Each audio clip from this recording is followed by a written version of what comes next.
taking a look at the Cowboys, Dez Bryant, I think that was a great move for them. I mean, they moved up. It's not necessarily filling a need. However, get the best player on the board. They missed out with Randy Moss, but Dez Bryant, that really is a guy that the Cowboys obviously wanted.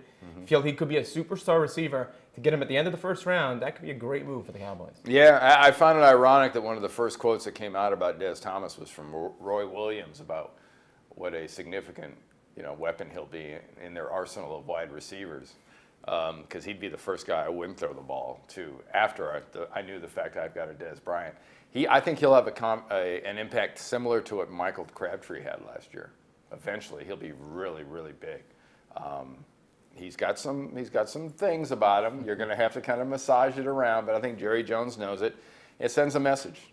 It told me two things. One, the Cowboys wanted to kind of join the AFC East arms race with all the guys that are being signed and brought in there. But I think Jerry Jones wants a Super Bowl. He wants his team in his stadium this February. And you're not done seeing him do stuff. He'll do stuff today in the second and third. He'll do stuff tomorrow in the fourth, fifth, sixth, and seventh. I mean, he's still making deals. And the most obvious spot, people talk about the tackle. Who's going to take Flozell Adams' place? Well, maybe Flozell Adams will. Nobody signed him. He's still out there. He Bring him back for less money, why not? Yeah, a little less money. Chance to play on a Super Bowl type team. Yeah, it would be a good fit. Replace himself. Yeah. And that doesn't happen often, but that might happen right now. Ben Roethlisberger.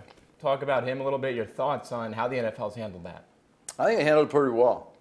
I know there's a lot of sort of outrage from the players. A lot of the active guys are, how can you get suspended for that length of time, 4 to 6 weeks, because you've never been charged or convicted of anything. But don't confuse playing in the NFL with, laying pipe or working on an airplane or, being a teamster or, it's not a union type activity. It's an honor to play in the NFL. Yep. And that sort of honor code that they have, and they hold people to that standard. Ben was well below that bar, and he's getting the least of probably what he deserves. If you've taken the time to read any of that report that came out of Milledgeville. Yeah. I mean, 6 games really could have been much worse. Right? I've got 2 daughters. I've got 5 sisters. Specifically 2 daughters. If that had been one of my 2 daughters, that DA in Milledgeville would have been way, way down on his list of people to worry about. Way down on the list. So I think he got off relatively easy, and in the long run, it'll be great for him because he's going to go through the counseling, he's going to go through the evaluation, and there's obviously a problem between his ears. Yeah. That involves alcohol and women, both at the same time. Power, money, whatever. But he'll have a great chance to sort of straighten that out. Clearly some issues there. And taking a look at some of the offseason moves, at least quickly at the New York Jets, they've brought in a lot of personalities here. I mean, can it really work? I mean, some of these guys could be over the hill, Jason Taylor and LaDainian Tomlinson. You got Santonio Holmes coming in. But is there too many personalities coming in at once? Even if they are some older veterans, can it really all mesh? But Rex Ryan, maybe he's the guy that can do it. Yeah.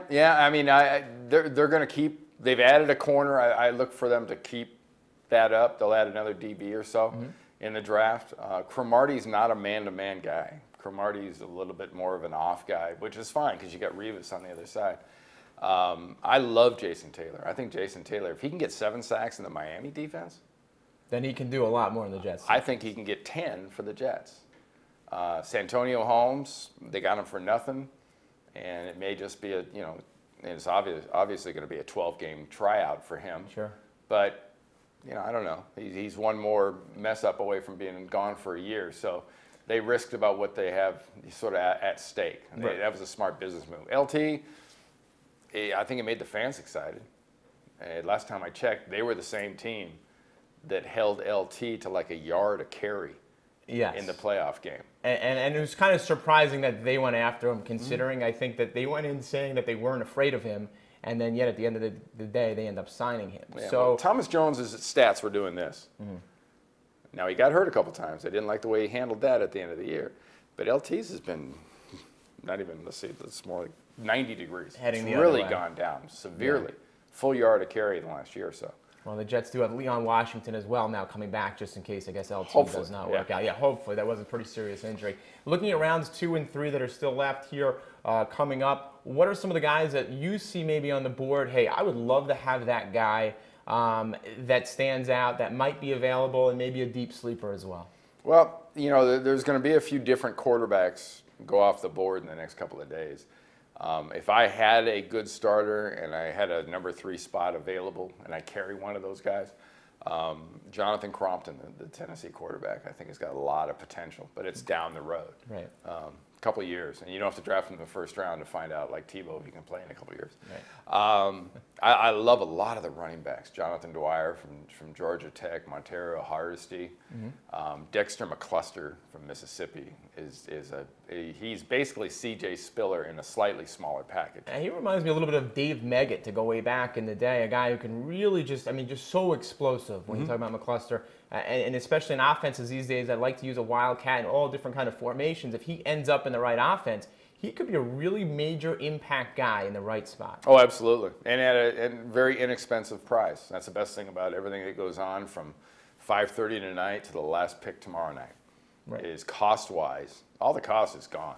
All the cost was in the first 10 or 12 picks of the draft. The rest of it's just kind of gravy. It's interesting now because I think, you might like somebody at the top of the draft and almost be willing to trade the picks, but then you have to weigh whether this guy is enough of a franchise guy worth the money to pay for him if I trade up for that number 1 spot. Even if you have the assets to get there, it might not be worth paying him. Yeah, and I like a guy like Colt McCoy to take a chance for a franchise. Sure. I like several of these players that are still out there. I still don't think I would draft Taylor Mays.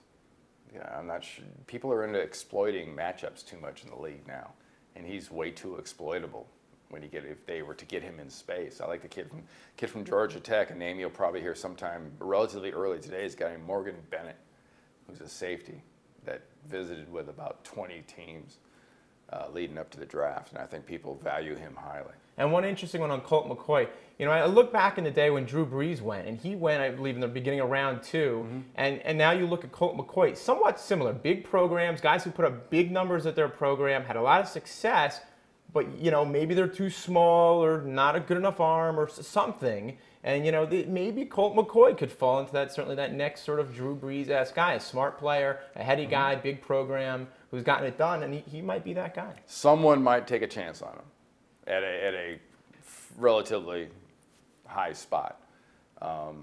He doesn't have the arm that Drew has, but he runs better than Drew, and he proved that in college. I love the whole thing about he's won more games than any other starting quarterback in the history of the NCAA. Well, he broke a guy's record at the University of Georgia and David Green that lasted, 3 or 4 years with about 6 teams. So, I wouldn't bring that up too often. But I think he's an NFL quarterback. I don't know how long he'll be there, but he's that quality. Randy, appreciate a couple minutes. Check out Randy Cross on CBS College Sports. He's 6 hours in yesterday on the NFL draft, and he'll be doing it again. And, of course, is always covering college sports and the NFL as well. Randy, thanks for a couple minutes. Oh, it's a pleasure. Yeah. Check me out on LockerBlogger, too. I'm on there, too.